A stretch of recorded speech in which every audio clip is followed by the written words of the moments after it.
welcome to another episode of Spotlight Sessions. My name is Ilan Fisher, the host and also heading up on nonprofit partnerships here at accessiBe. Today, I'm really excited to be having a conversation with Terri Johnson. Terri Johnson is the Director of Community and Employment at the Resource Center, a partner of accessiBe's for quite a few months right now. How's it going, Terri? Very good, thank you. Very good. Terri, whereabouts you based? Where are you taking this interview from? I am in Western New York in a town called Jamestown, Jamestown, New York. Awesome. And Terri, for those who don't know a lot about you, kind of tell us about yourself and your professional career journey so far. Sure. So I have been with the Resource Center for 21 years. I started here actually as an intern while I was in college and just never left. So through my career here, I've done a lot of different things. Most of my time has been in employment services, supporting people with disabilities in various parts of their employment journey.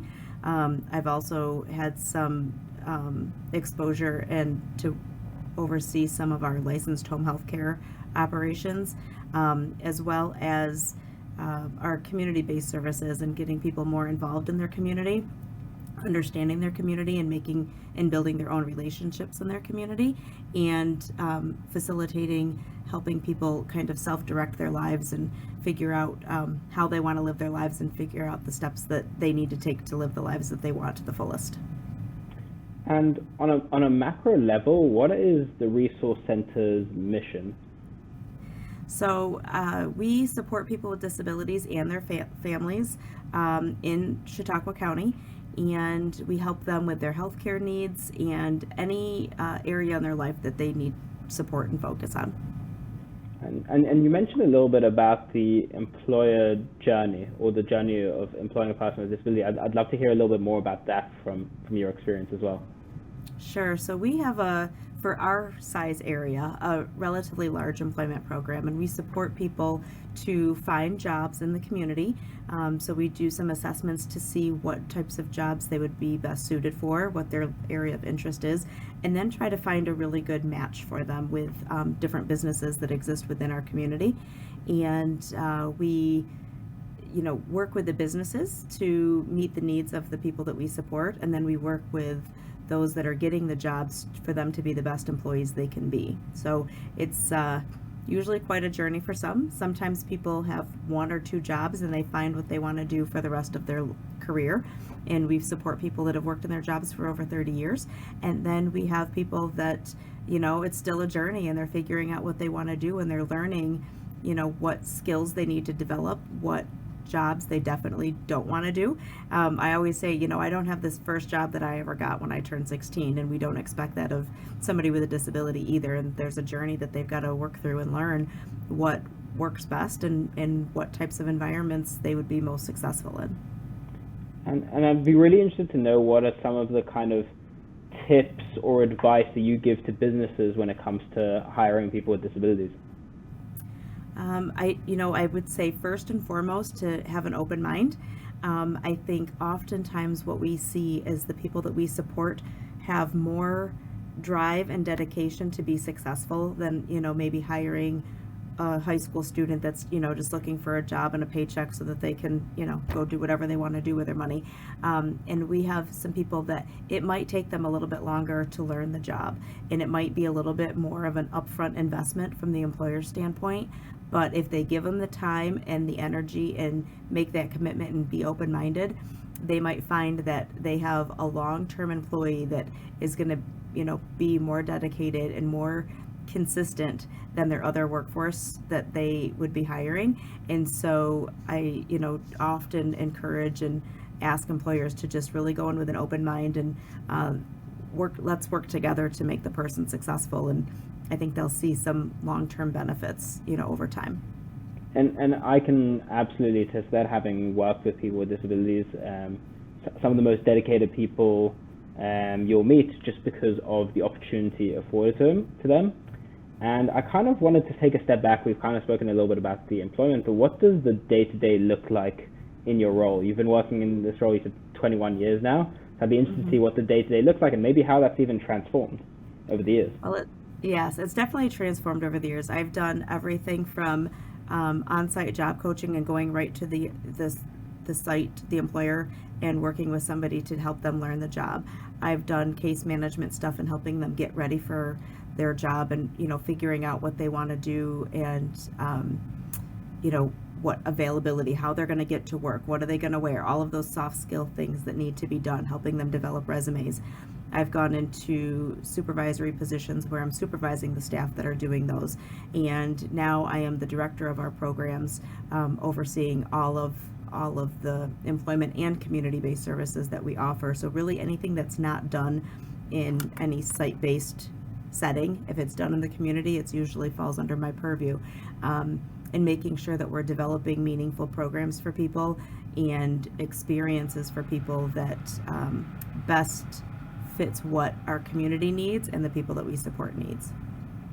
And when it comes to kind of job training and resumes, what are the sort of tips that you give to employees to make them, more employable as well? What are some of the transferable skills that you can note down? Yeah, absolutely. We always want to highlight their strengths. So that is first and foremost identifying what those strengths are. Sometimes people come to us and they have no idea what their strengths are.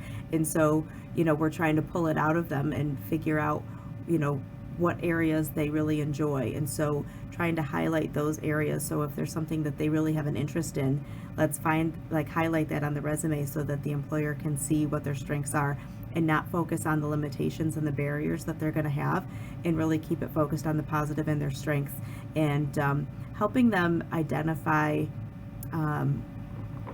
what needs to go on a resume. It's so hard for people that don't have a lot of work experiences.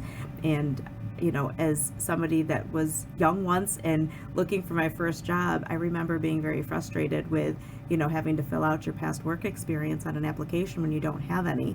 And you get done with school and you see you don't have any experience, and you wonder how are you ever going to get the experience if nobody gives you that first chance?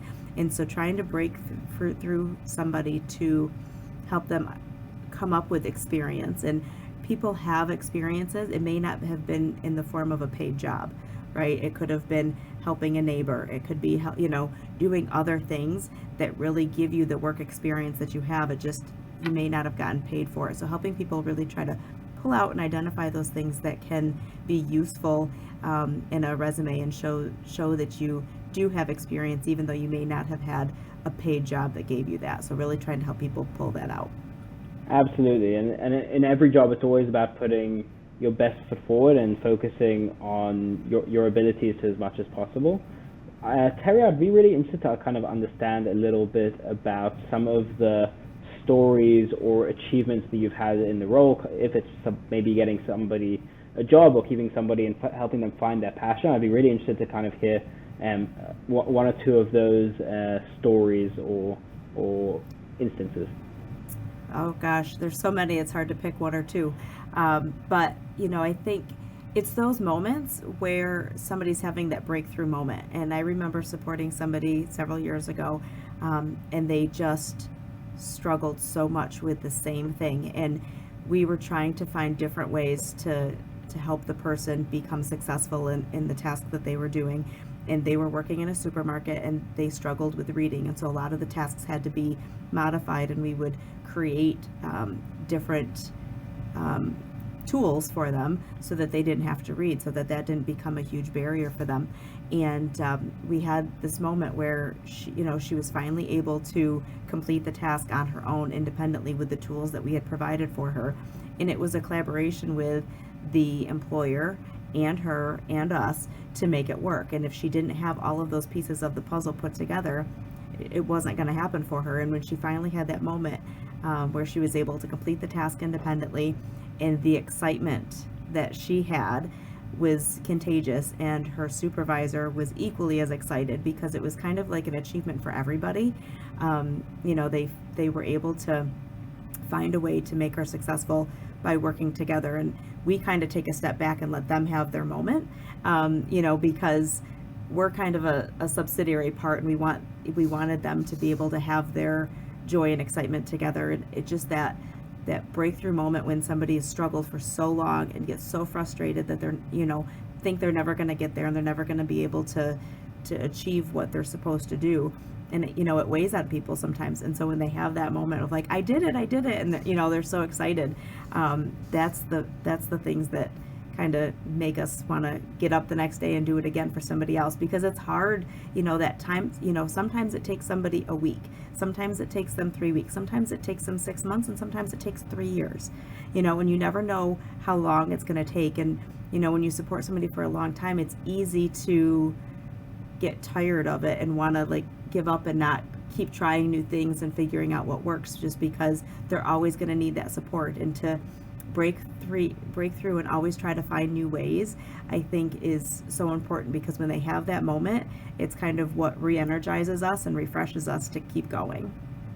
And it's something that I've been thinking a lot about. It's that snowball effect. When you were saying that and you said it's that re-energizing moment, I thought about the fact that story, all the stakeholders involved are coming out with a different perspective, and also beginning to like ingrain the culture of accessibility into each of those organizations. So it's really amazing that you've been working and kind of connecting all those parts. And Terri, what I'm really interested to ask is something I ask really everyone who comes to the Spotlight sessions is, what's your accessibility definition? What does accessibility mean to you? Because it's definitely a term that is informed by a lot of experience and a lot of life and personal experiences as well. Yeah, I mean, it definitely can mean so many different things to so many people, but for me, it just means removing barriers. Taking those barriers away for people. It doesn't matter what it is. It doesn't matter if it is, having a curb be accessible, having your computer be accessible, or, just any path at anything that you're doing. But everybody has barriers in their life, and it's just removing them. So it doesn't have to be disability related, but everybody has barriers, and it's just, removing them from the path and being able to move forward. And that's a super important message that's very universal. And really the last thing I want to ask Terri is, people who want to get involved in the Resource Center, people in the New York City area, how can they reach you? How can they develop partnerships? How can they reach your services? Yeah, so we are in Western New York, which is just south of Buffalo, New York. And we have a website that's resourcecenter.org, and that is the best way to find us, learn a little bit more about us. We have testimonials on there from businesses that we've worked with, from people that we've supported, their families, and you can really learn about all that we do. We make products that we sell as well. So there's a lot of different things, but the resourcecenter.org website would be the place to go. Amazing. So again, Terri, I wanted to thank you so much for being on the Spotlight sessions. I've taken a fortune from this conversation, particularly the idea of that story where you had an influence on somebody and they had an influence on somebody else. I think that's something that it's hard to know what impact it's having, but we know it's having a great and wider impact. So again, thank you, and thank you to all the work the Resource Center is doing. Thank you so much for having me today.